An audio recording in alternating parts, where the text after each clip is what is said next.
Hello and welcome back to Combe Valley Campers. Today we're going to show you how to fit a window into your camper van. If you have a camper van from the 70s or 80s and it's a converted from a panel van camper, then there's a high chance that it's had windows cut into the side panels. That's what we're going to show you today, is how to take the windows out, replace the rubbers and fit a new window and rubber in its place.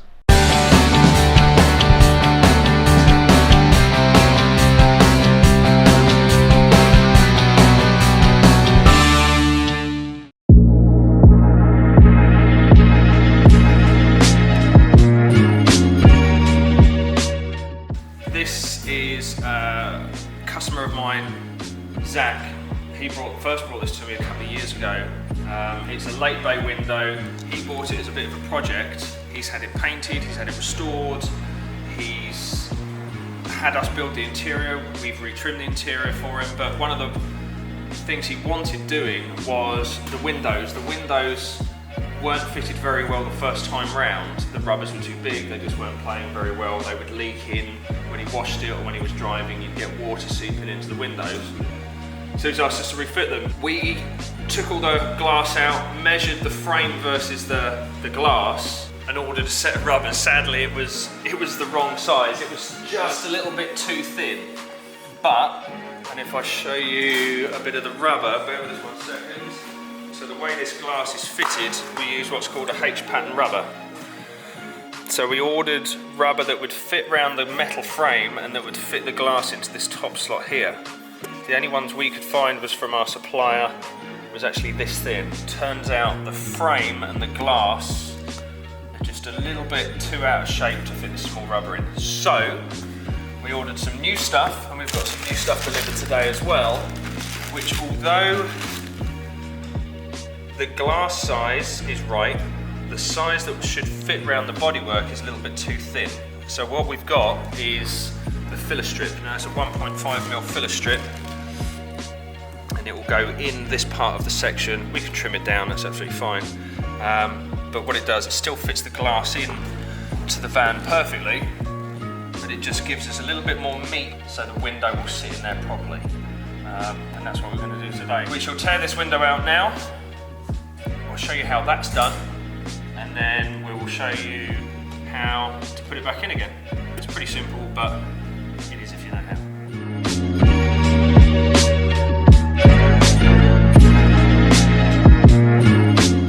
The first thing you've got to remove is just the infill for the glass. So it's pretty simple. That part comes out. If you start pushing that just from, I don't know, maybe that corner, that will start coming out.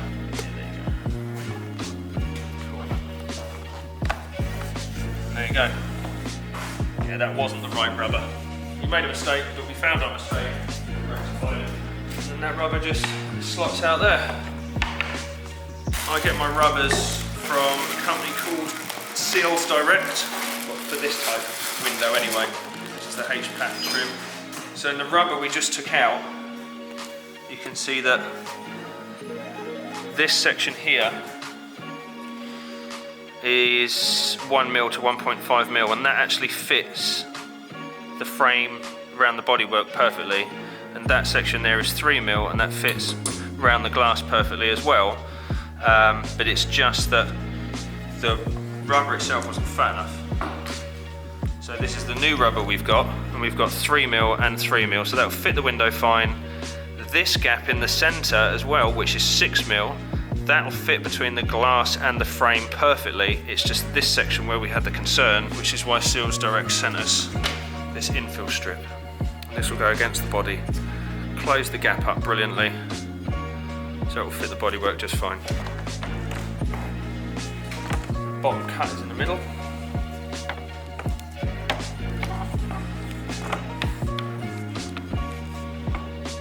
What we're going to do is make sure when you're fitting the rubber that it's tight in all the corners. You don't want to come short here. So when it comes to slicing it in the bottom, I'm going to give myself just a little bit extra, and I'll show you why. And if you can get these are actual pipe cutters. These are just a cheap version, but they will give you a clean cut right through the rubber rather than a jagged cut. you want the cut to be as clean as possible on both faces so you get the best seal. So I'm going to go to about here. We can always trim it back later. Make it square. And that's a nice clean cut all the way through there. So we'll push those two together.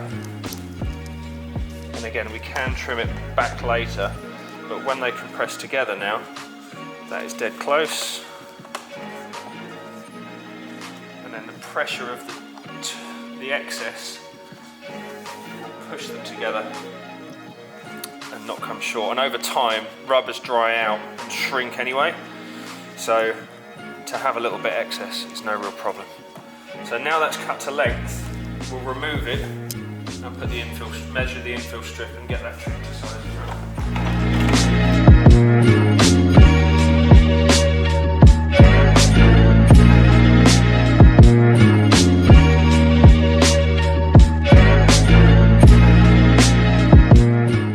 Just leave a little bit of excess, just in case.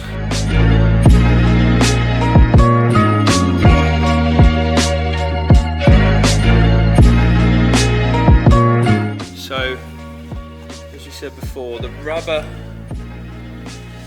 the gaps on both sides were 3mm, but now we've put in that 1.5mm filler strip that fits that body, or this part, really, really tight, and will provide a much better sealing for the whole glass. Make it more watertight. You can see where he had the problems before. The carpet is pretty dirty down there, where he was getting water leaking in, but it wasn't just leaking in the gap in the middle. It was leaking in all the way around the edges, pooling all the way along. Always important to use fresh blades.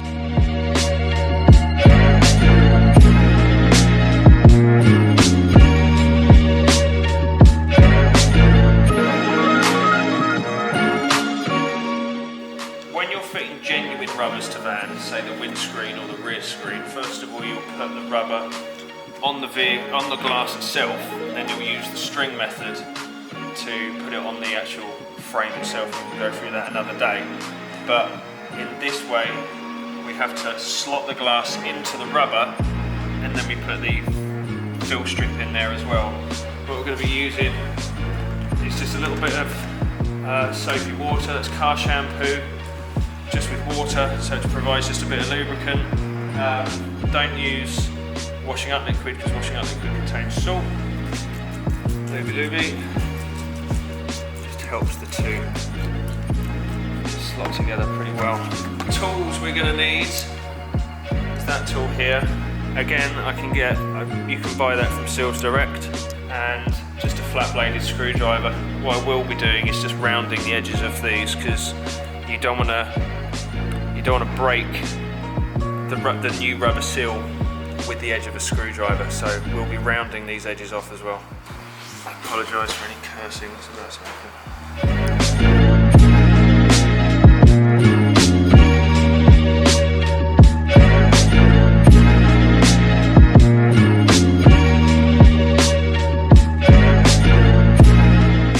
The problem is here is it's a curved body, and the glass that's been put into it originally is flat. So trying to get obviously something flat, something curved, there's going to be some give somewhere, and the give here is the rubber. So we don't want to force things too much, but it's the rubber that's going to move. This is obviously a really tight window and a bigger rubber than really that we want, so it's being a bit of a pain, but as long as you sort of work around it and be very, very sort of careful, it will slot in eventually.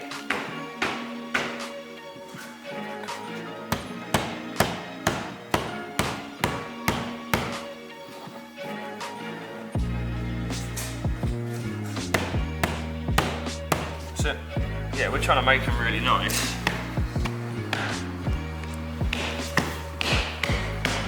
Do a good job that you've got aftermarket parts in restored colour. cars which have had panels changed, everything else, and any other classic car builder will tell you exactly the same thing. It's a daily struggle because this is the second time we've ordered window rubbers now just to get the right fit and the right look, so they look uniform all the way through. And it's just a bit of a struggle daily, and things always take longer than you think. Always. Or you'll always have a problem. Okay, so the next stage is putting in this infill strip into that groove, and that will push out the window. Although the window's quite tight in there already, putting the infill strip in will sort of seal that. Now we'll start at the totally opposite corner to the join down there at the bottom. So we're gonna, or edge should I say. So we can start there, feed it all the way through. Again, it will be tight, so we'll use our water just to give us a little helping hand.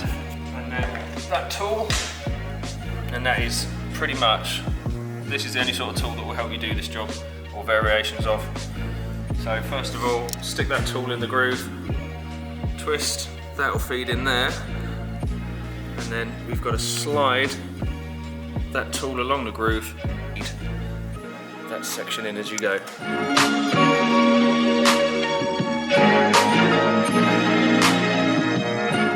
I'm going to cut maybe an inch over, 2 centimetres over, just because over the course of the next couple of hours,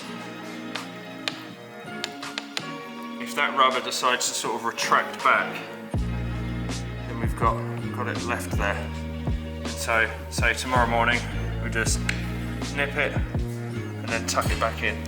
So in fitting the window, originally when it came to us, it had rubber this size, which is too big, especially for the glass. It just wasn't sealing around the glass at all. You can tell by the dirt in there that it wasn't sealing any water in or out. So we measured it, fitted this rubber initially, but because the wings, I guess, the width of the rubber was too narrow, although the window fit in beautifully, I just wasn't happy with the fit around the frame. So we then went and ordered this rubber, which has got a uniform gap both sides, both 3 mils. So we put in our fill gap, made it to a 1.5 mil, and it was a tight fit. It was a tight fit in the frame, but as I was saying, you're dealing with a 40-year-old car with a flat piece of glass and a curved body. It's already had 1 restoration, maybe even 2 restorations done on it, and then we're using rubbers that it wasn't originally designed for. So we've got the best rubber we can find. We've tried it twice to get the best result, and that's how you do it. You put your outer rubber on the glass, cut it to fit, leaving a little bit of excess, push the two together, fit the glass into the rubber first, and then using the required tool, put that infill strip into that H-pattern rubber all the way around. The rubbers, the infill strip, and that tool were all from Seals Direct, and if you want to buy these parts, and many other products they've got in there as well, I'll leave a link below in the description. So yeah, thank you.